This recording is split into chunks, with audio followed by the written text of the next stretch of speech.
Hello,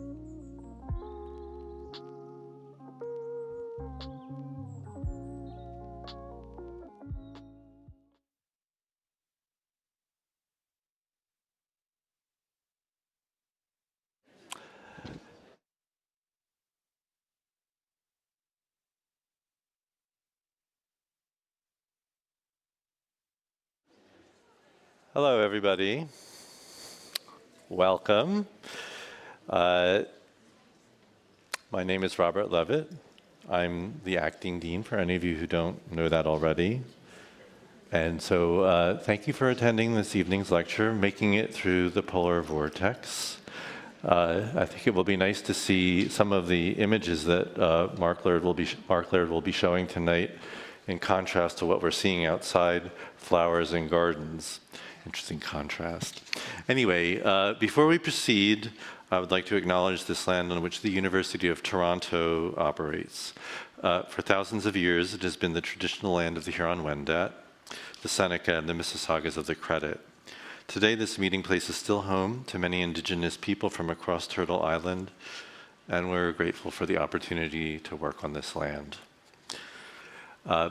Before proceeding, I want to just let you all know that this is the first evening of our winter public programming, which will conclude in March. And it comprises, I think, a very exciting lineup of lectures, book talks and discussions, symposia, and more. The series encompasses the range of disciplines that we focus on here at the Daniels, which is many, and reflects our commitment to interdisciplinary study and practice. Some of the featured speakers and events of the coming 3 months include, and I'll tell you about some of them, a lecture by the founding partner of KPMB Architects, member of the Order of Canada and University of Toronto alumni, Shirley Bloomberg, and then followed by a 2-day symposium exploring contemporary mosque architecture as sites of design innovation.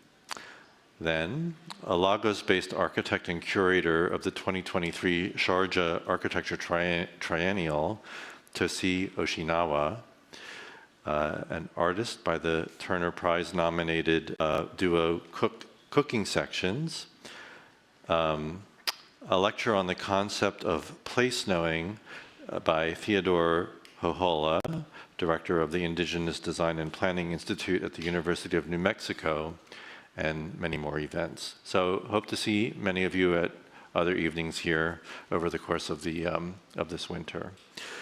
So tonight's event is the North American launch of The Dominion of Flowers, a provocative new book by Professor Emeritus Mark Laird, who will be he will be joining you after the presentation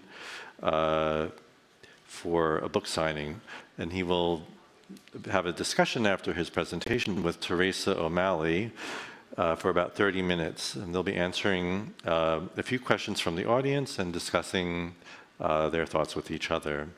So, to introduce Mark Laird, I'd like to turn the podium over to Liat Margalis, Associate Professor here at the faculty. So please help me in welcoming Liat.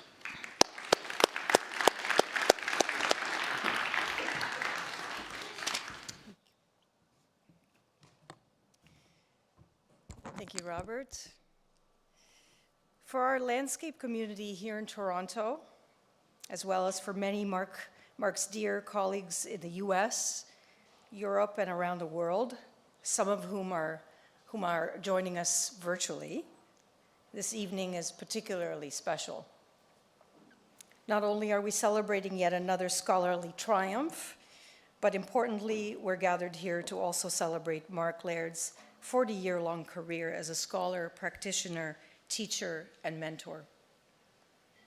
Before receiving his emeritus status and during the pandemic, Mark was promoted to the rank of full professor at the Daniels faculty. Tonight, we have the pleasure and honor of paying tribute to his immense contribution to our field and faculty.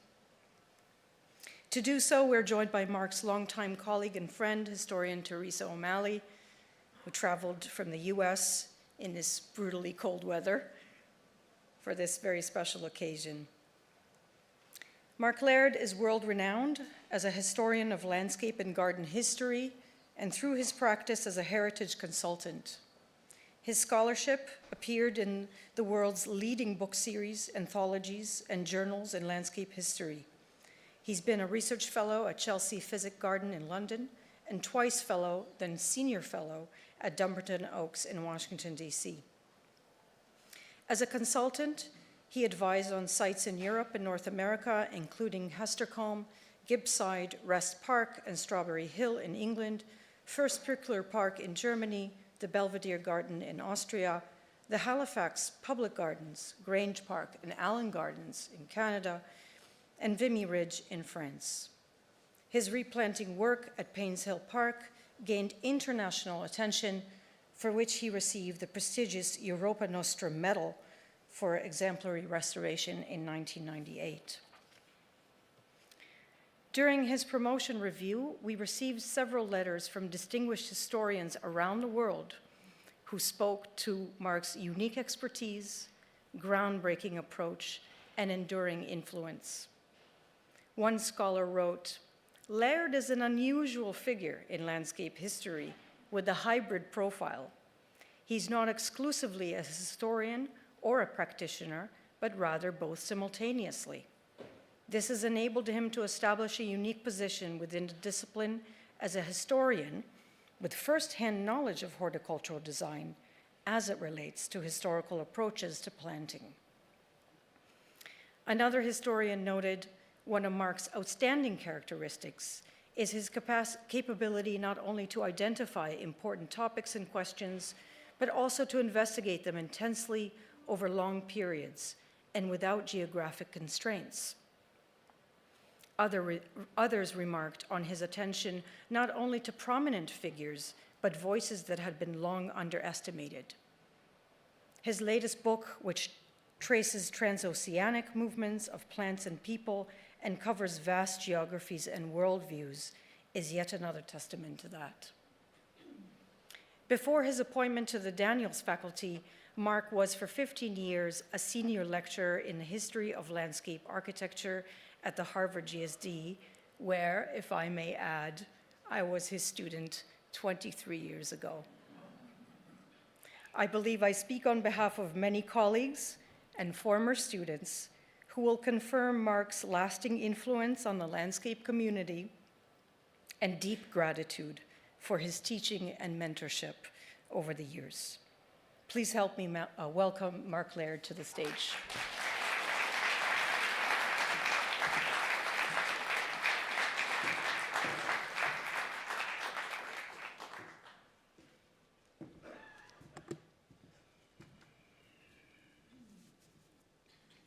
Well, thank you, Robert, first of all, and thank you, Liat. I'm very touched by those words. And I'm so glad to be back at Daniels. It's been a long interval. COVID being part of the absenteeism, if I can put it that way. But this is a chance to put that right, to catch up. So let's get into the book. For all those who know nothing about the dominion of flowers, this is taken from the jacket blurb, and some of you have already had a chance to read that. Between 1760 and 1840, exotic plants were imported from across Britain's empire, and they were lavishly depicted in periodicals and scientific treatises. Mark Laird's provocative new book, part art history, part polemic, weaves fine art, botanical illustration, and I've added gender studies, and previously unpublished archival material into a political and ethical account of Britain's heritage, showing how plants were not only integral to English gardens, but also to British culture more broadly. And in a way, it's a cultural history, not just a garden history. So the blurb continues, the dominion of flowers shines with captivating cross-cultural plant stories. This was written by somebody else than me, copiously illustrated and drawing on Laird's genealogical research into his own family's colonial past, the Dominion of Flowers, and this is important, foregrounds indigenous ideas about what we call plant relations in a study that brings this trans-oceanic movement of both plants and people alive. I've taken the liberty of excerpting some short bits from the reviews which came in for the manuscript before publication. And the first reviewer wrote concisely, Mark Laird's writing is always engaging, a pleasure to read. I was pleased to hear that. The text is deeply personal treatise, a call to arms couched in the language of reconciliation, and reconciliation really does run through this book. In some sense, it's a hankering for the lost Garden of Eden. The second reviewer wrote very eloquently at length, quote, "The range of subjects is a model of inclusivity, a breadth of places, makers, cultures, of which he has personal experience. This is Laird's most polemical work, so that comes up as a theme. When I saw," said this reviewer, "Dr. Johnson and Boris Johnson become critical voices in the book's introduction, I knew that he was leaping into the fray with a knowledge and devotion to underrepresented people, places, and plants. Indeed, he takes on heritage politics and how it has sometimes swayed protection policy negatively. This helps us appreciate where Laird's scholarship stands in the ancient debate between the active and contemplative lives." So much then for the sweeping overview. Let's get into the details in what John Dixon Hunt calls my multitudinous style. And I'll come back to the question of activism in my contemplative life a bit later. At the very end of The Dominion of Flowers, readers will be surprised to come across Yinka Shonibari's sculptural piece, Mrs. Pinckney and the Emancipated Birds of South Carolina. They might well ask, why does the indigo bunting perched on Pinckney's pinky finger front the epilogue? Following on from the final chapter, which is dedicated to Kew and New Zealand plants introduced to Kew between 1770 and 1840. Well, the explanation is, to my mind anyway, in a clear linkage, and the key link is to the Royal Botanic Gardens, Kew. Back in 2017, in my chapter in a book entitled Enlightened Princesses, I'd written about Princess Augusta's love of birds and plants, her aviary flower garden at Kew. Mrs. Pinckney, visiting England from South Carolina in 1753, 10 years before this image, must have known something about that early love of birds because she brought 3 living American birds as a gift for the princess: American goldfinch, painted bunting, and indigo bunting. Shonibari, a distinguished British or British-Nigerian artist, was commissioned to produce a piece for the Enlightened Princesses exhibition at the Yale Center for British Art. Shonibari, having read Pinckney's 1753 letters, having dipped into my chapter, came up with an ingenious idea, a response to Pinckney's role in exporting indigo to England from her Carolina plantation, the colonial order of which was upheld, of course, by slaves. In an interview, Shonibari explained, quote, "I wanted to register the indigo, the dress, and the history of that relation to African culture, I wanted to turn the gift of birds into a metaphor for emancipation. That's why she has a cage for her head, and the birds are indeed emancipated. So interestingly, Shoni Bari chose to categorize Pinckney as the underdog in the power relations between a dominant Princess Augusta and a supplicant plantation owner. Quote from his interview, "The piece acknowledges someone who might otherwise disappear in history." Now, there's so much that could be discussed in our forum tonight, but instead, I do encourage you to go to the entire book for not only the scope, but also the nuance. So let me confine public discussion to that phrase, disappear in history, because it's a refrain throughout my book. Birds and plants disappearing through extinction, and peoples willfully erased from chronicles of the past. The painted bunting, categorized by the IUCN as of least concern, is near threatened in the Carolinas, close enough to the brink. Erasure, including women disappearing in history, is documented in my previous book, My Natural History. It follows on from what Richard Deverell, director of Kew, stated quite recently.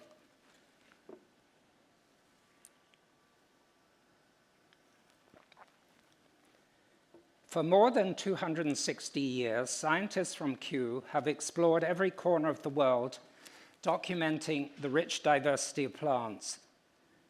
We were beacons of discovery and science, but also beacons of privilege and exploitation.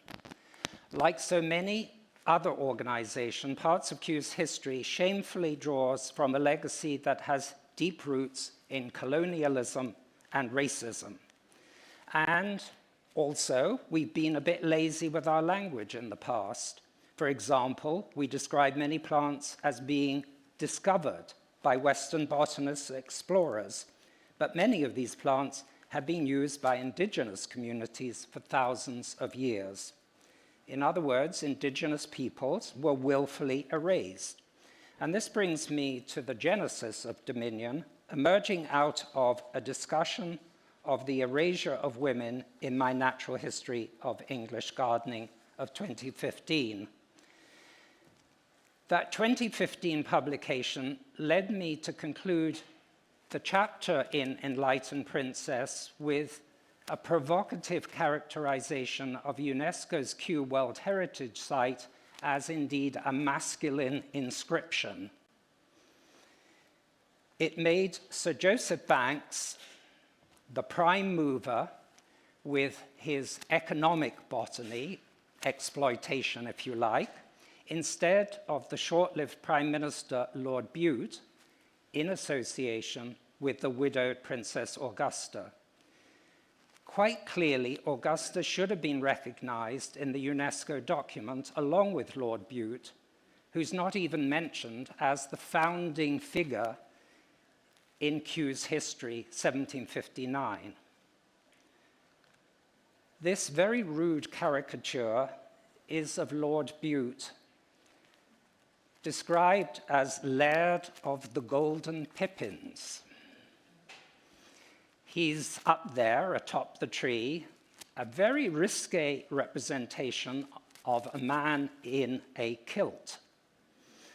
And it was reproduced in My Natural History, and it goes a long way to explain why I wanted to return to him and Augusta in my quest through Dominion, basically to rehabilitate the malign Prime Minister in his out-of-office life as both botanist and publisher of botanical tables. Here, in other words, was the impetus for the attention on Bute, who is the figure in the second and third chapters.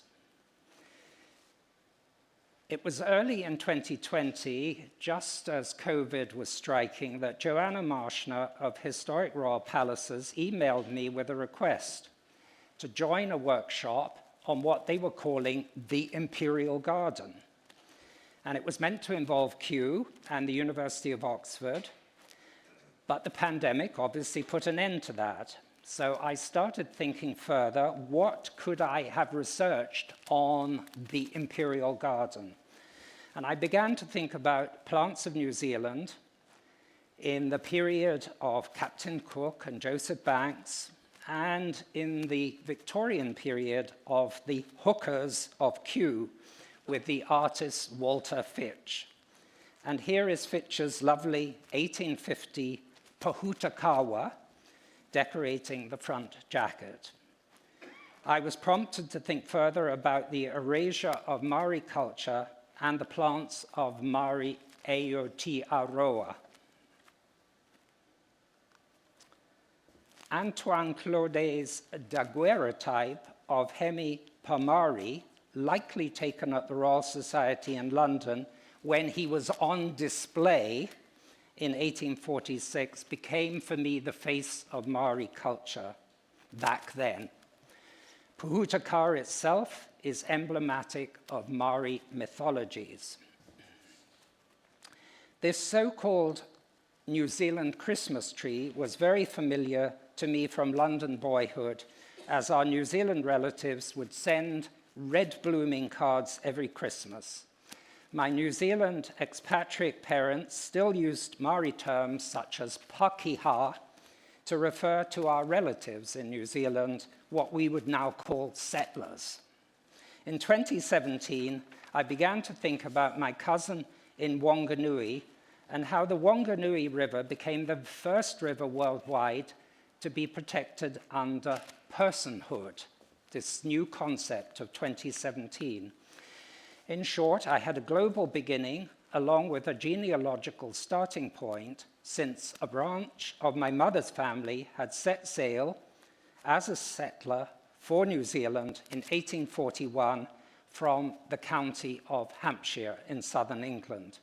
And the ship landed in Nelson, New Zealand, and I couldn't believe it when I saw this image. The very ship that this forebear sailed on, the Whitby, is in that picture of 1841.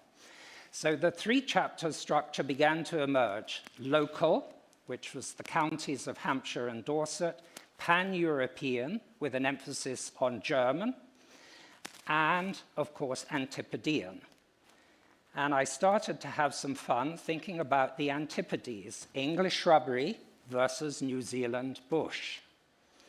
And at this point, I should just explain that for the sake of brevity this evening, I'm concentrating on the final third of the book. I'm leaving aside the county of Dorset and the second chapter about the German artist Müller, who became Miller. I touch on is as the bridge to Lord Bute. But essentially, we're looking at Kew, we're looking at New Zealand, and then the question of Indigenous rights. Ever since researching Georgian shrubbery for my book, The Flowering of the Landscape Garden, back in 1999, and ever since replanting shrubbery at Paynes Hill, as seen here, and then later at Strawberry Hill, I've been identified with the term of what we could call repetitious hilarity. Monty Python got that right, as some of you might recall. In the opening lines of Dominion, I use an account of Dr. Johnson's 1781 visit with James Boswell to a place called Luton Hoo, Bedfordshire, the seat of Lord Bute. Boswell recalled Johnson, he described him as the sage, the learned man, making 2 or 3 peculiar observations. Quote, when told that there was a shrubbery to the extent of several miles, Johnson said, that is making a very foolish use of the ground. A little of it is very well. When it was proposed that we should walk on the pleasure ground, Johnson said, don't let us fatigue ourselves. Why should we walk there? Here's a fine tree. let's get to the top of it. So I visualize him like Lord Bute up there at the top of the Golden Pippin. So I'm having a little bit of fun at Dr. Johnson's expense. But going beyond his formidable contribution to the English dictionary, I set up a triangle of the book's three Johnsons. The second we've already guessed is ex-Prime Minister Boris Johnson. But the third is a surprise, because it only becomes evident at the end. I'm referring to Chief Johnson of Chiefswood, Ontario. It's the passage above that introduces the reader to Lord Bute of Luton who was said to have had the most beautiful legs of any man in England. I use quite a bit of leg imagery. Prime Minister after Prime Minister, First Lord Newcastle, he was essentially hounded out of politics, and he retreated into botany for the rest of his life, eventually producing botanical tables with that botanical artist, John Miller. The first of the two peer reviewers of my manuscript wrote, "The rehabilitation of Bute is rather convincing!" So I was happy when I read that. John Miller, born Müller in Nuremberg, published Illustratio Systematis Sexualis Linnaeus in 1777. His pomegranate is represented on the back jacket of Dominion, and with very good reason, because he's the bridging figure, as I've said, between the second and third chapters. So they're devoted, respectively, to pan-European Linnaean botany, and then to global plant imports to Kew, and that is after Bute ceded control to Banks. I have it from the Oxford Dictionary of National Biography that Miller married 3 times and had 29 children, as I remark in the book, more than the 24 Linnaean classes. John Edmondson, botanist, recently updating the Oxford Dictionary, claim writes of twice married Miller, siring 27 children. John Miller included a portrait of the New Zealand species Zephora tetraptera, or koi, in his 1780 appendix to Illustratio Systematis Sexualis Linnaeus. Mrs. Delaney produced a portrait of the same plant in her collage the same year, 1779, because both were taken from the specimen growing at the Apothecary's Garden in Chelsea, where I worked as a research fellow. I make a lot of Mary Delaney throughout Dominion because I was intimately engaged with her and her life's work through the exhibition and book Mary Delaney and Her Circle. And there was never a danger of her disappearing in history. Yet part of her court dress almost disappeared from public view. That was until we asked the family descendant to take it out of the trunk, where it had been sitting for several hundred years, and send it across the Atlantic for display at the Yale Center for British Art in 2009. It's now back in that trunk for good. And it became the impetus for publicizing her work and her links to Kew through Jason Seaborn Morgan's Flower Curtain and Pelargonium Theatre, which I'm immensely proud of, and I hope Jason still feels immensely proud of his work. The installation graced Louis Kahn's atrium at the Yale Center through the winter of 2009-10. These images would appear in the book's epilogue to represent an effort to counter that erasure of women in World Heritage. And I have to add that UNESCO itself is counteracting, in part, that deficit through the notion of intangible heritage. And those who've taken my undergraduate heritage course would know what we mean by intangible heritage. I've written about it very recently in the journal Studies in the History of Gardens and Designed Landscapes. Now, Kauai is known to Maori as a great wound healer, And there's huge need for healing when it comes to the exploitation of Indigenous cultures in New Zealand as much as in Canada. With the help of Professor Nick Ross-Kruger, I used the epilogue of Dominion to discuss reconciliation between Maori heritage on the one side and horticultural heritage, represented by Q, as a colonial appropriation of the plants of Aotearoa. And those plants would find their way elsewhere beyond Q, here, for example, at Glasnevin in Dublin, Ireland. Also at the Oxford Botanic Garden. A notable document is the so-called Y262 Flora and Fauna claim, lodged by Maori claimants in response to their founding New Zealand Treaty of Waitangi of 1840. Plants such as Pahutakawa were identified in 2011 as being exploited through the development and commercialization of cultivars such as carousel, which I looked up. It's a very ugly thing, I have to say, and entirely without Maori import. By 2022, the program Te Pai Tawiti could state program priorities include establishing a domestic bioprospecting regime, Maori Crown partnership-based system for Mataranga Maori, Indigenous knowledge, strengthening Maori involvement in international agreement making, and measuring progress in these areas.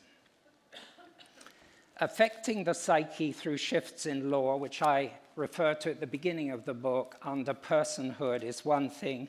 Affecting the psyche through beauty, sheer beauty, was part of my objective in Dominion. In September 2022, the Indigenous collaboration arrangement was signed between Canada and Aotearoa, New Zealand. It took place where the Treaty of Waitangi was signed in 1840. It was to share knowledge and best practices.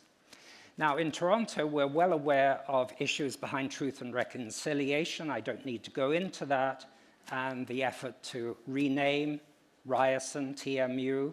Both Edinburgh and Toronto have struggled, obviously, with Henry Dundas.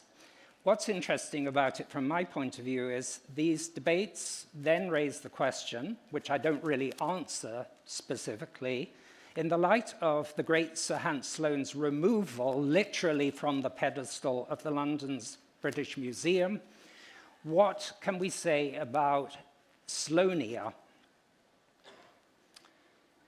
Will that have to be renamed in the light of the fact that he was partly funded from slave labor on Jamaican sugar plantations? And again, rather than debate it in the forum, because it's such a complex matter, I'd point you to the issue of Taxon of 2022, which discusses in detail getting rid of colonial legacies in botanical nomenclature. Disappearing in history takes on a personal meaning for me. Believe it or not, I've experienced my own personal erasure, discovering that shrubbery work I undertook over nearly 40 years somehow has got written out of one institutional history. On a second occasion, doings of 8 years have vanished from another institutional erasure. Now, it would be petty to harp on this, but putting the record straight in the Dominion of Flowers was in part a motivation, but a piece with an enduring motive, what I've tried to do throughout my writing life to correct my own mistakes as well as other misapprehensions. When the flowering of the landscape garden led to a flourish of shrubbery plantings by the National Trust, according to my formula in 400 pages, theatrical plantations, I knew I needed to put the record straight by writing something about groves over shrubbery in my natural history. when a colleague told me at Strawberry Hill how using the flowering as their Bible, they would follow the Gospel according to Mark in replanting Horace Walpole's garden, I knew that a serious intervention was required. As it happens, in 2014, as senior fellow at Dumbarton Oaks, I was researching Walpole's relationship to plants and birds for the Dumbarton Oaks volume Sound and Scent in the Garden, and it would appear in 2017 as Lilac and Nightingale, a heritage of scent and sound at Strawberry Hill. And I drew this visualization of Walpole shrubbery, pictured as though from the Grove, and the image found its first home in the Natural History, but reappears in that volume. Conservation architect restoring Strawberry Hill, Peter Inskip, worked with me at this time to re-establish the grove, replanted with 2 types of Tilia, linden, and also with Robinia pseudoacacia. And the grove became a perfect setting for Walpole's reconstructed shell seat. We would be the first to admit that this is only a semblance of the original, but it does represent a methodology which is logical, and I've written about it under the label conjectural replanting. So if you see that phrase, conjectural replanting, you know the source. Self-critiquing runs throughout the polemics of dominion. Amusingly, thanks to my Maori colleague's manuscript reading, the last laugh actually comes against me on page 209 in the epilogue when I'm writing about the kakapo parrot in New Zealand bush. And Professor Ros Kruger, and I met him in person for the first time just 4 weeks ago as he was passing through Toronto on his way to a UNESCO meeting. He put me right as Professor Laird with a shrubbery flower fixation. It's never too late to correct, in other words, and I put up on the screen what he actually wrote to me. It was very tactfully put, but I was well on the way to writing rubbish. The Paul Mellon Center's second reviewer of the manuscript put it more generously. Professor Laird's subject is living material that changes over time and space, a study demanding new methods and sources of evidence. What is remarkable about this work is the perspective not only on recognized literature, past and present, but on Laird's own body of work. And it's rare, as a model of integrity, that he critiques his own intellectual development as a scholar. So I become actually a character in this book, talking to myself. This is a significant contribution, the reviewer put it. Moreover, he sheds the semblance of critical distance to explore his own autobiographical, his familial and professional evolution. And I will move on quickly towards the end. My activism, known to some here through my feral cat feeding in Kensington Market, extends in the UK to membership of the National Trust, Dorset Wildlife Trust, Royal Society for the Protection of Birds. I contribute to crowdfunding campaigns. I write to the current UK Prime Minister complaining about their recent legislation. It's all to no avail, but I do it.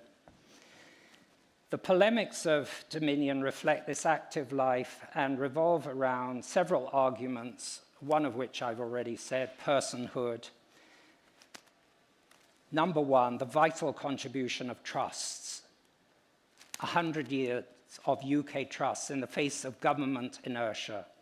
Second, the capacity of a virtual commons to support global initiatives from local sources, and above all, the imperative of ceding land and land management to Indigenous peoples.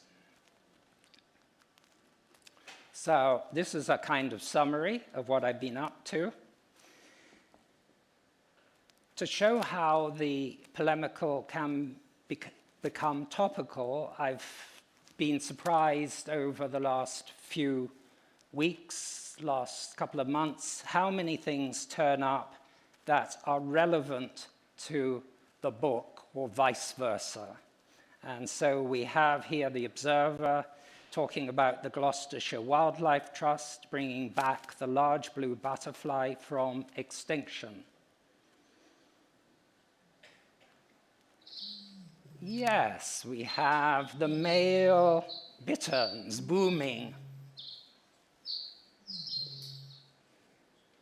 Up from the 11 birds on the brink of extinction in 1997, now 234. So local action does really count, and this has to be outside governmental inertia. And I look at foundations as North American counterpoints, and there's stuff to do with 9 wealthy Canadian families and foundations pledging $405 million over the next decade to accelerate the shift to a low-carbon economy, and so on and so forth. Then I read in the Narwhal how an agreement ensures that in the Northwest Territories we have around 200,000 square kilometers, roughly the size of Britain, protected under an Indigenous-led conservation initiative. And this one I was delighted about, to read how BC lawyers helped an Indigenous community in Peru to achieve legal personhood for the Marañón River, headwater of the Amazon. And of course, the Maoris have been pleading to King Charles to intervene in Aotearoa, New Zealand, because of the right-leaning government trying to scrap some of their rights, which go back to the Treaty of Waitangi. My contemplative life takes us elsewhere, and that reviewer put it this way, in a novel way. Laird pioneered plant humanities avant lettre. And that's why I've asked Therese O'Malley to come all the way from Baltimore to help us say something about what I've tried to do in my own way as a plant humanity person. We will focus in our discussion on several institutions. Dumbarton Oaks, I've already mentioned, Oak Spring Garden Foundation, New York Botanical Garden. I recall that Teresa was among the Dumbarton Oaks senior fellows who gave me the chance to complete the manuscript for the flowering back in 1994-5. I'd used up one fellowship doing flower drawings all year, and I'll show you one of those shortly in our discussion. So it was very kind of those senior fellows to give me a second shot at producing a book.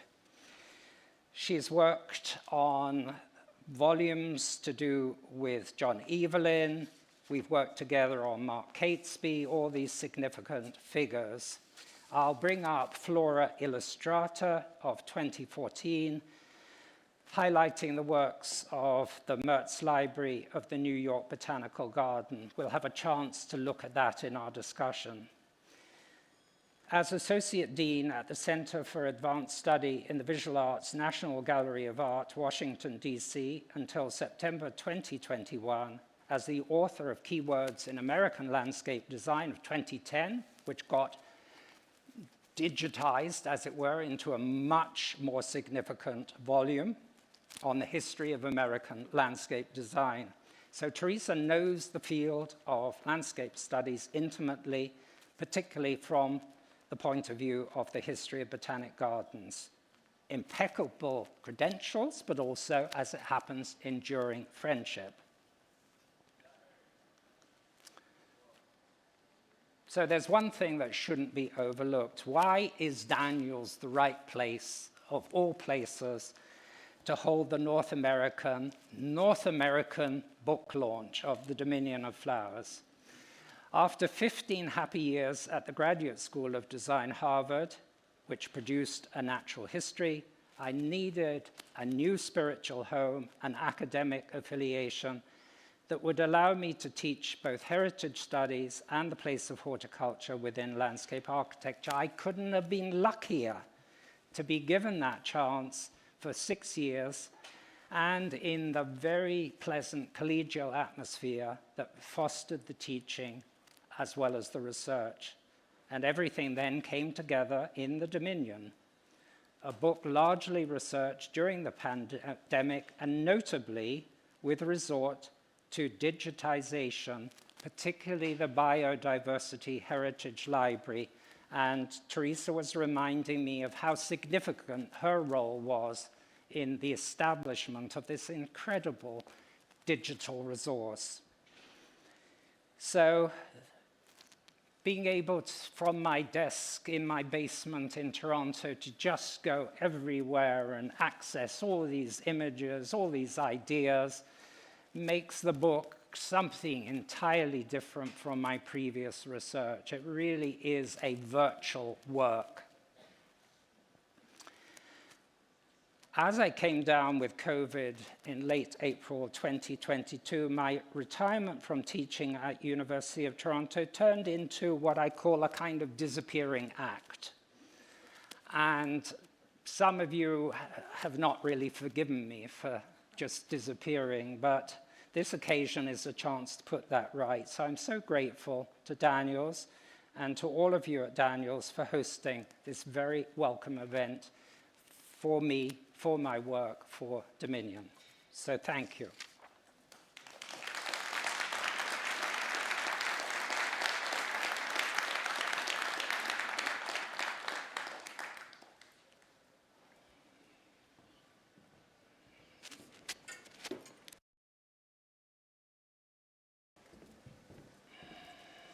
Can you hear me?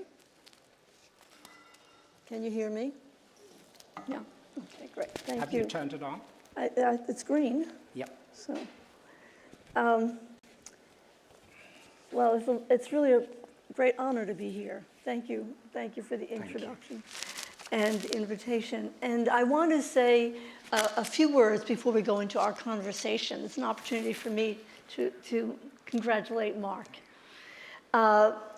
It's a fabulous book, of course, and it displays, once again, your knowledge of plants, garden practice, and theory, for which you are so well respected.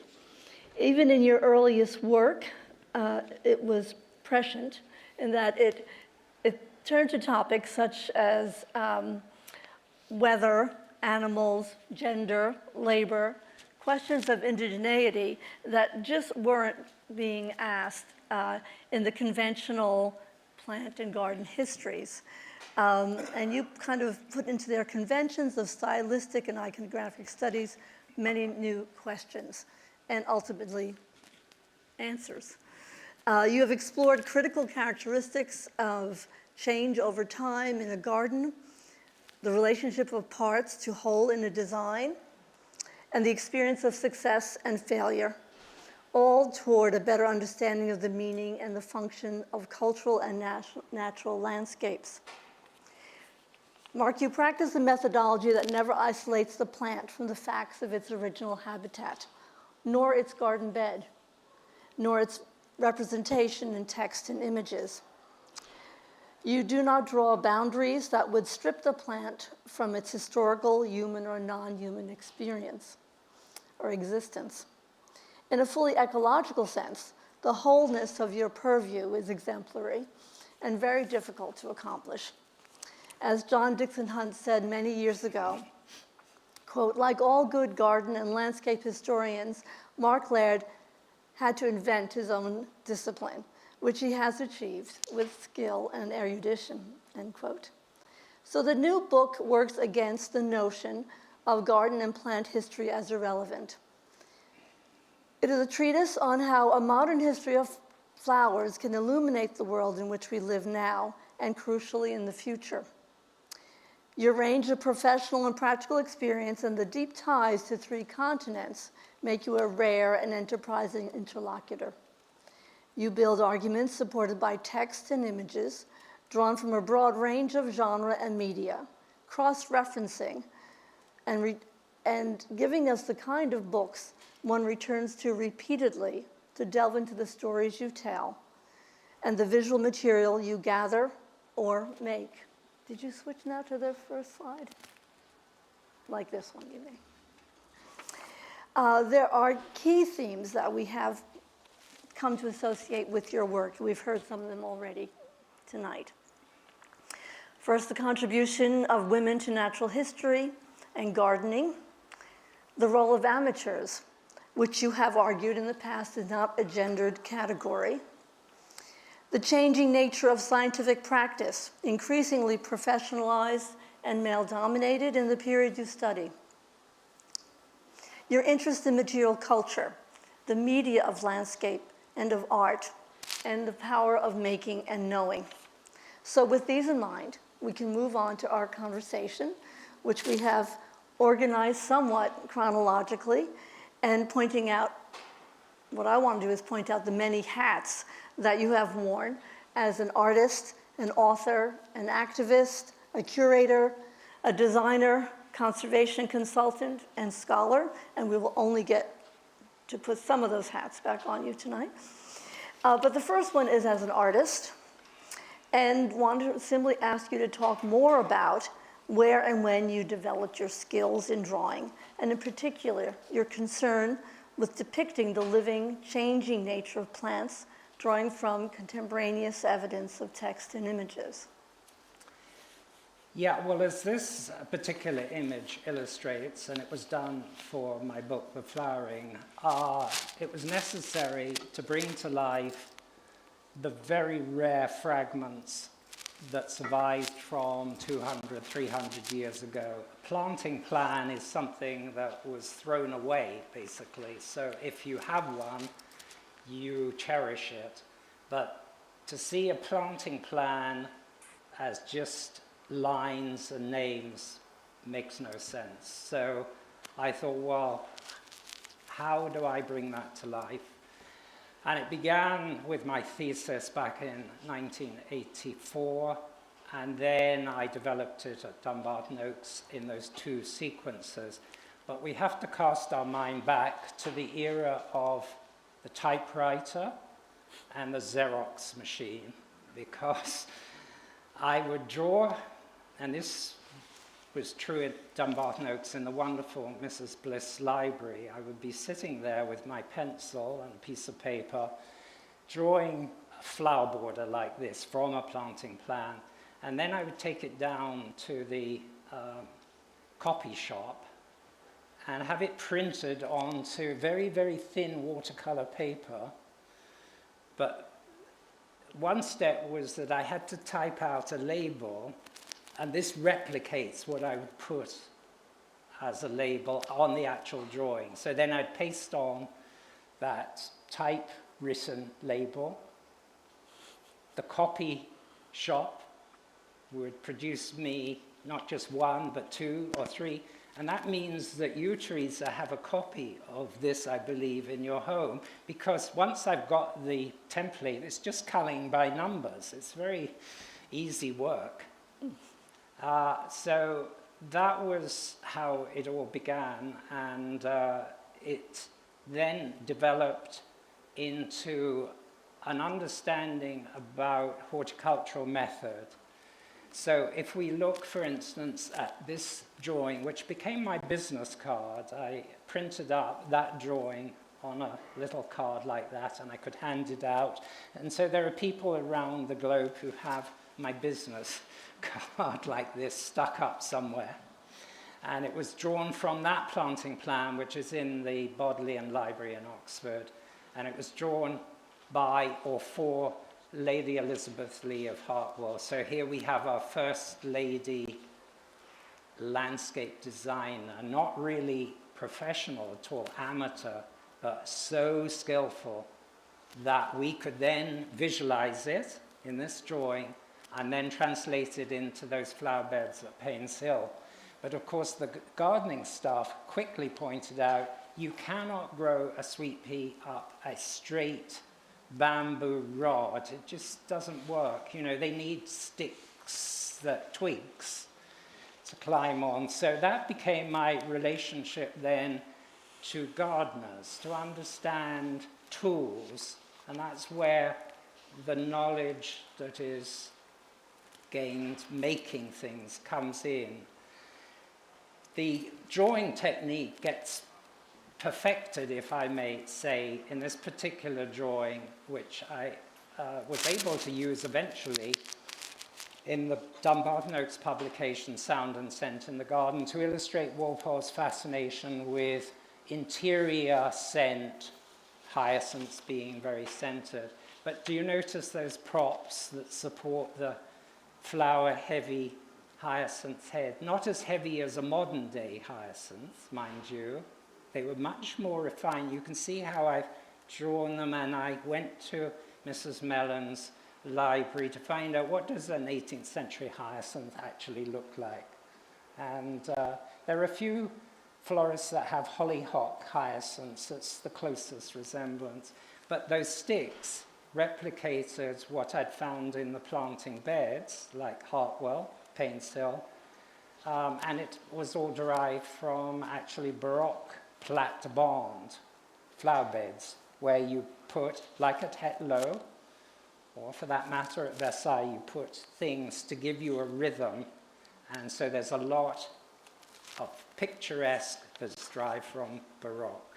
So I could start to give the whole lecture all over again, and Therese, you're going to have to kick me every time I We're going to move off. to your second hat. Yes, second hat. Yes, and you can move to the next slide too. So in your scholarly writing, you're concerned with precision in terms of historic facts, dates, figures, and historiographic review is quite clear. So I'm thinking of your effort to set the record straight on vocabulary like shrubbery, as you told us, or your rehabilitation of Lord Bute's reputation. And very importantly, from the beginning, you're putting flowering plants back into the incomplete but iconic image of the 18th century English landscape. So would you attribute this precision from your training as a young student in modern history, which you took at Oxford, St. John's? Yeah, I would, because I was taught by two very distinguished historians, Howard Colvin and Keith Thomas.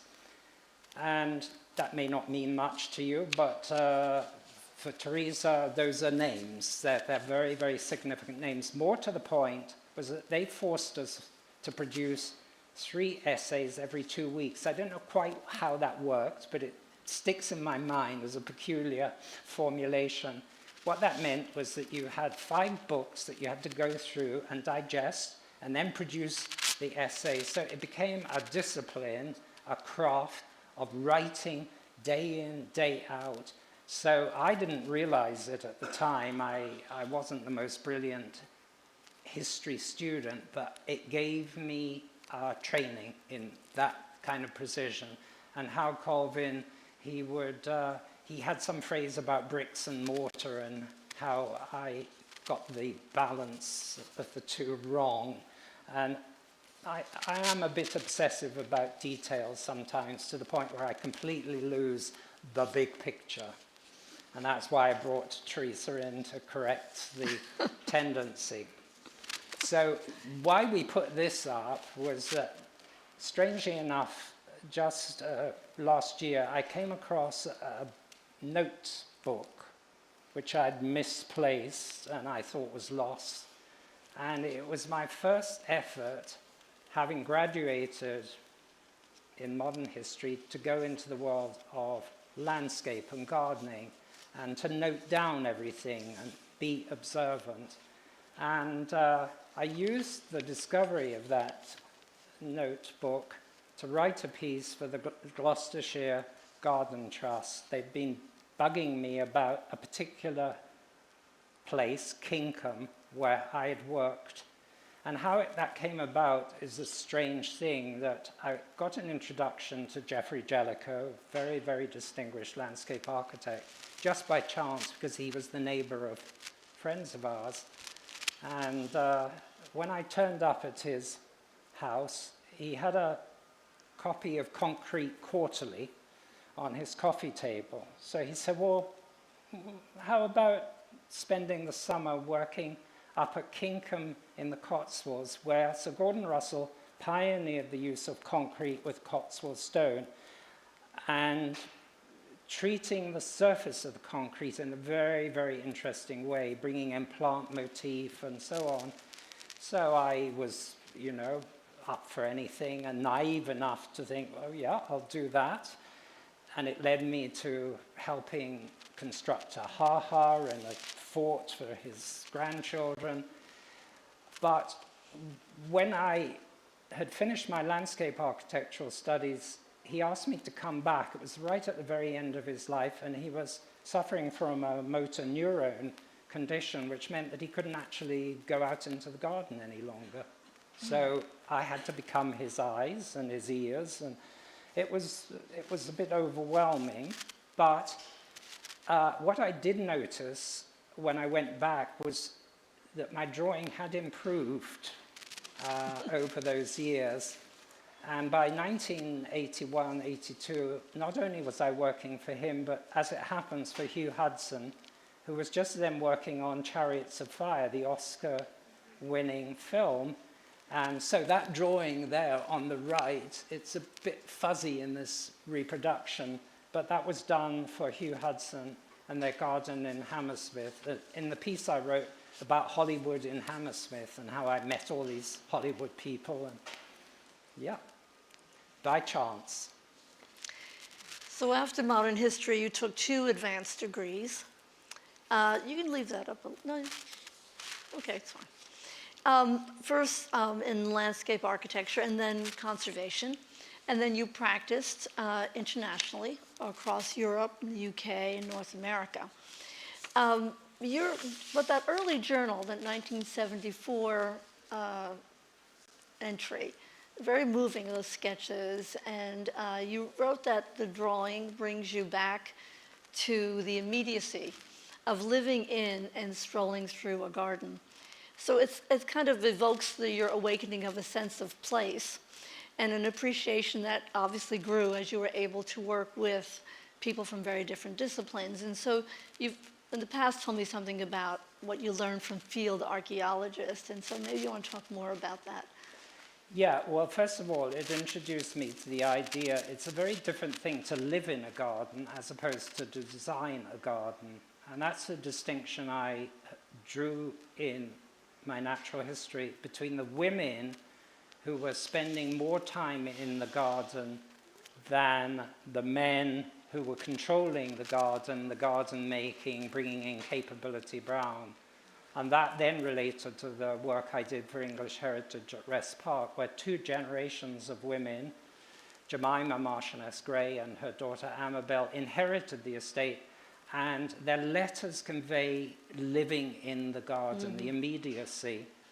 But the other thing about Kinkham and that whole experience was that it introduced me to working with others, not just Sir Gordon Russell himself when he was still active, but I have to correct this, the Irish itinerant gardeners who would turn up. They were often laborers, and they would be working on the ha-ha and so on. And I learned great respect for their skill. So that was an apprenticeship, and it continued through my work at Paynes Hill, where the great advantage of that was that every year I would have the chance to learn from the gardeners, from the horticultural people, what my theory didn't tell me. So the to and fro. And so we brought up, just as one example, because it's so relevant to Ontario, and it's Chief's Wood. I already mentioned Chief Johnson of Chief's Wood, and I had the very great honor to work on that site. And I was given a contract for a sort of 3-month turnaround to deal with the landscape.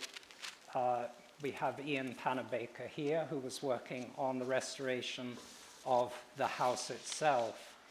And I extended that contract, whether anybody liked it or not, over 2 years, because I felt this was 2000, and 1, 2, and I was getting no backing in terms of ethnobotany. So I organized a field day, and I actually wrote about it afterwards in this University of Windsor publication, Papers in the Humanities, to explain what I tried to do to bring in the expertise. And it involved Ken Parker, Sweetgrass Nursery, who actually then put in the tall prairie, but also Jack Lord of the Royal Botanic Garden Hamilton, Jim Skye, the elder. And we walked around and talked about what we found. There was mayapple. Turns out, apart from yielding a tonic that restores the parts other tonics fail to reach, had always been used for germinating corn. And there was a discussion there between Jim Skye and Jack Lord about fungicide properties within accelerating it was absolutely fascinating. So when I came to write about ethnobotany in Mari, it wasn't entirely out of I had the deep knowledge through my family connection and through dear Professor Ros Kruger helping me, but this was my first attempt at that. So I think, you know, the dimension that ranges between weather and climate change studies, which began for me in the late 1990s in Bamberg, Germany, ICOMOS, referring to the 1980 hurricane which ripped through southern England, where I was working at Chelsea Physic Garden. That theoretical framework goes at a stratospheric level down to what's in the ground and what the gardener.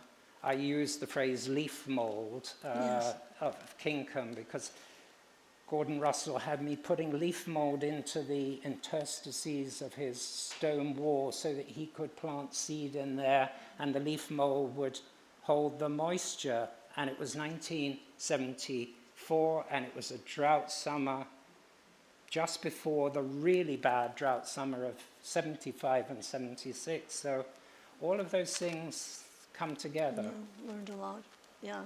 You've already talked about the need for international, national, and local efforts at confronting issues of the degradation of the environment, but also just the protection in general of historic sites and the creation of laws.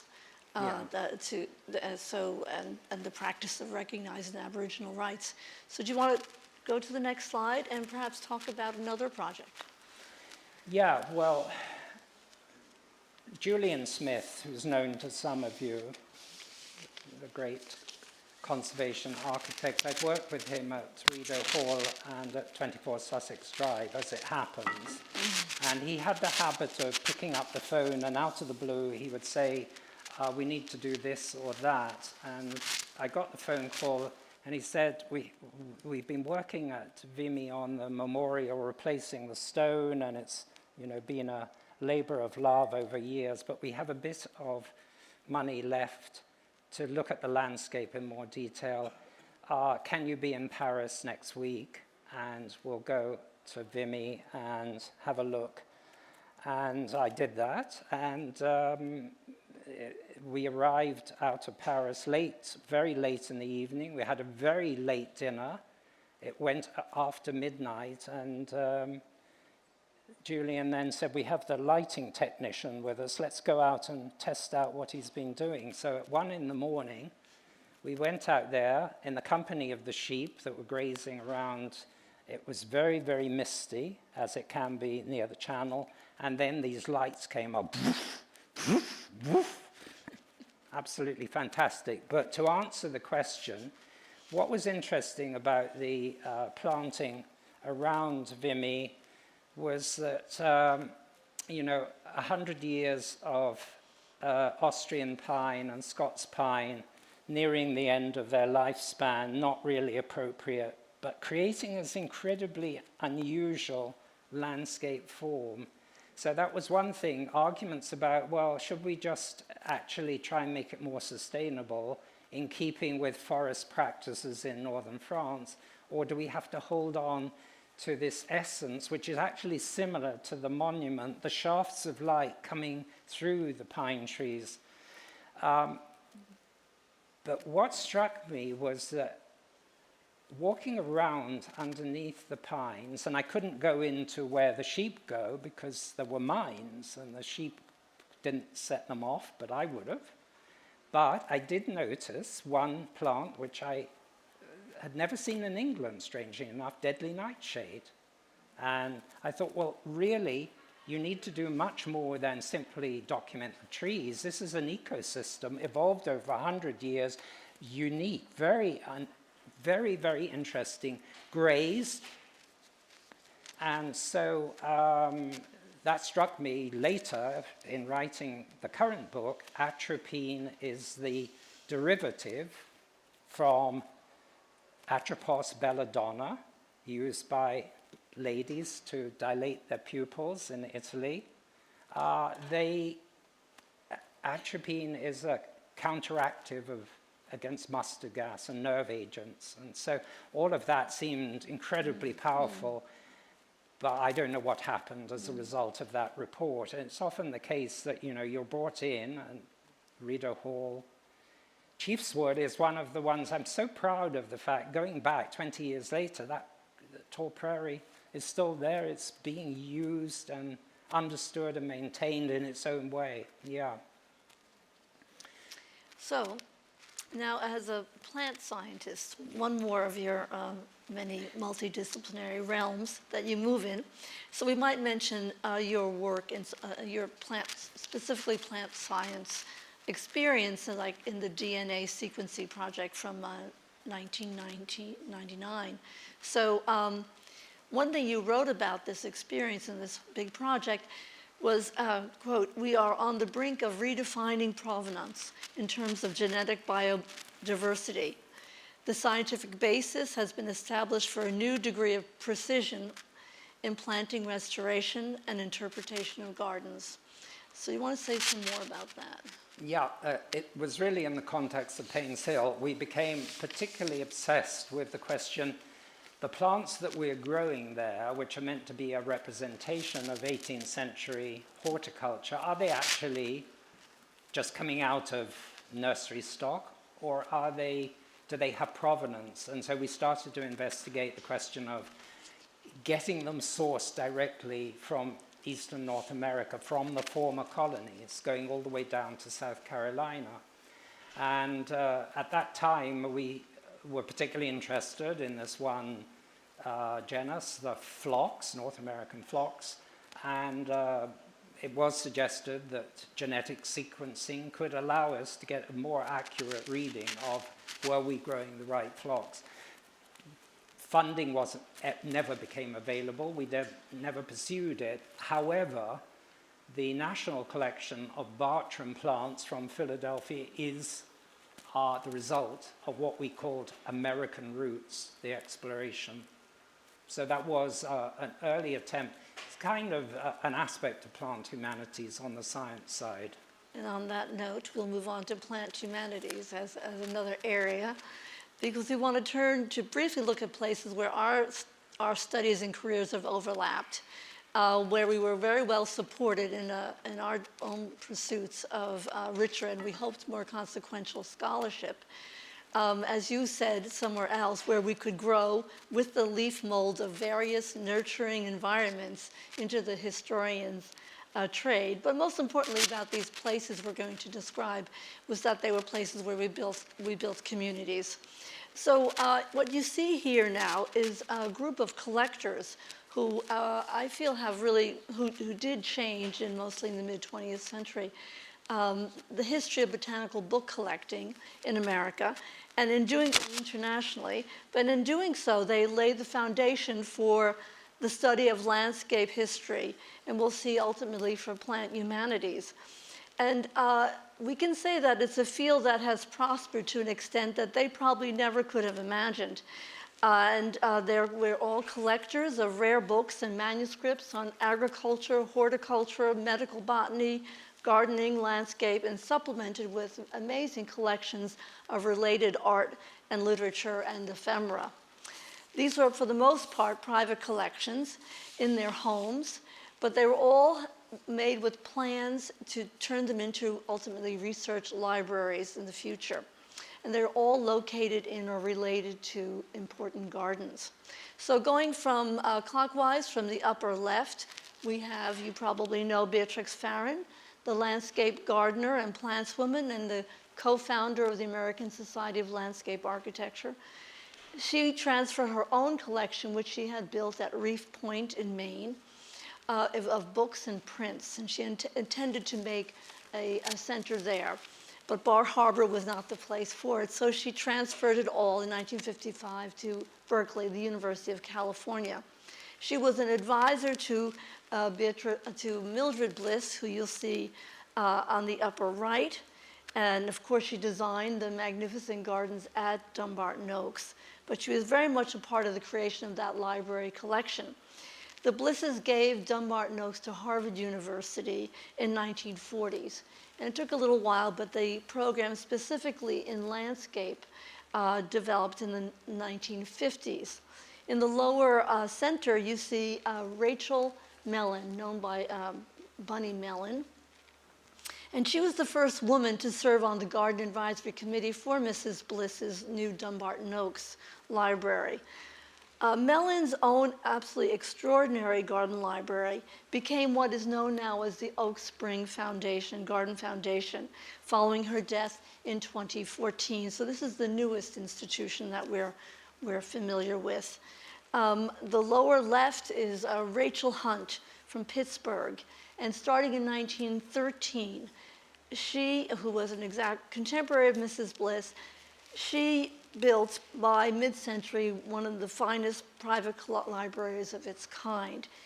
She herself was a bookbinder, and her library was transferred to the Carnegie Institute of Technology in 1960, and it is now an international center for all aspects in the history of plant sciences.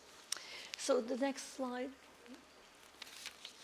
You mentioned, Mark, did you mention this, that we met in 1988 at the Chelsea Physic Garden. Amy Myers and I were doing research, and Mark introduced himself to us and let us know that he was coming to Dumbarton Oaks. We're going to go back to Dumbarton Oaks now, where Amy and I were well entrenched, and this began a new chapter of our long relationship with this place, Dumbarton Oaks, that has supported and really shaped all of us.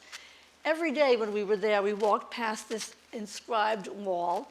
I can't say that we read it for many years, but that in many ways it could have described your future career. The key lines were what the mission of what the Blisses were trying to create at what they called themselves their home for the humanities. The humanist disciplines shall predominate, that gardens have their place in the humanist order of life, that trees are noble elements to be protected by successive generations and are not to be neglected or lightly destroyed. Signed, Mildred Bliss. So in terms of the goals of Mrs. Bliss and so many of these other collectors we're talking about, the development of plant humanities now, which has become a thing, they have really been true to those words in many ways. In recent years, with the support of the Andrew W. Mellon Foundation, Dumbarton Oaks has become a partner in what's called the Plant Humanities Initiative. And this is an international, interdisciplinary project working with JSTOR Labs, with Global Plants, and the Biodiversity Heritage Library. These are all digital online projects of tremendous depth of resources.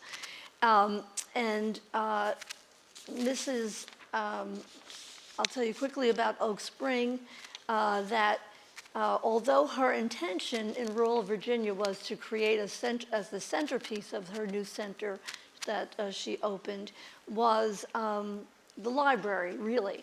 But it has, in the 10 years that it's been open, has extended far beyond that, because it now includes, because it also is 700 acres, it includes a biocultural conservation farm, a new arboretum, and research programs in diversity and biodiversity and conservation, the science of land management, and ecological restoration, specifically of the eastern United States.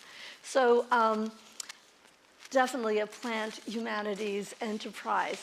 And then finally, our last institution is one that was not a private library. It is the New York Botanical Gardens, founded, it's the earliest one we're talking about.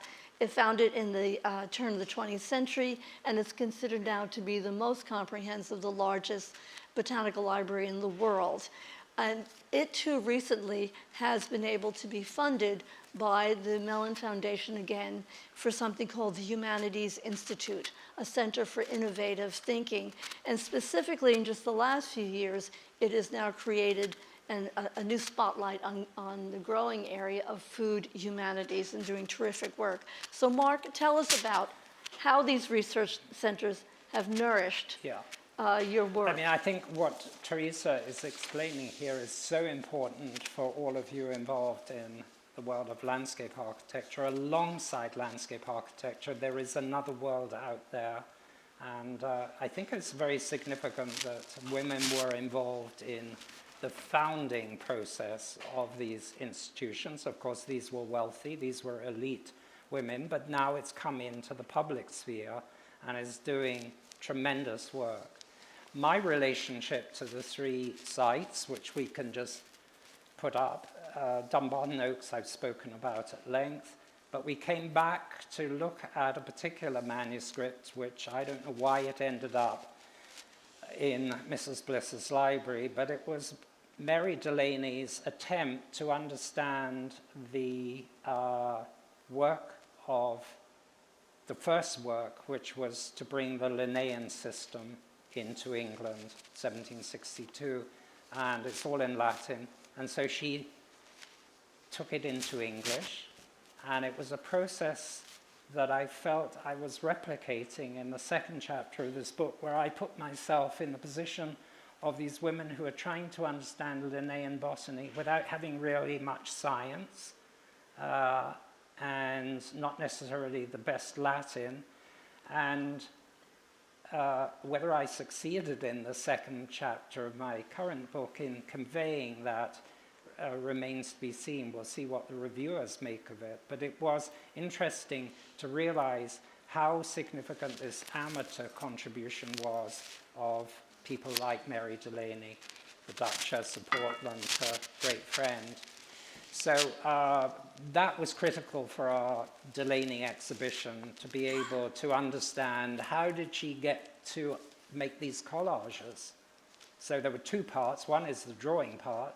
She learnt the dissecting method that she was taught by the great botanical artist Erasure, where you take apart the flower so that you understand the sexual parts, and then in her case you put them all back together as paper. And in the case of obviously a passion flower, that's an incredible feat of not only understanding but of craftspersonship. And tell them when that she started. Sorry? Tell them when and she started, if we have Molly Peacock in the audience, at the age of 72. And she went through to 81. Molly's written about this in a very lovely book.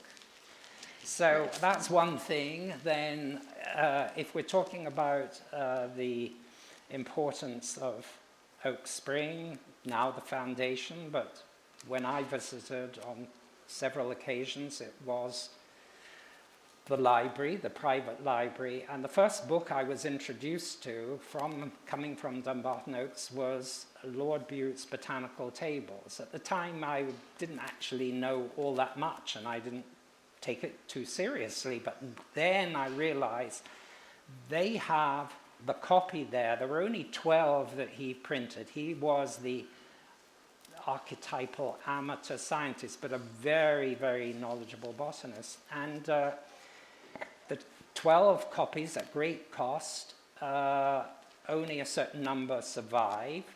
One of them is at Oak Spring, and it was the one that was given by Lord Bute to the Duchess of Portland.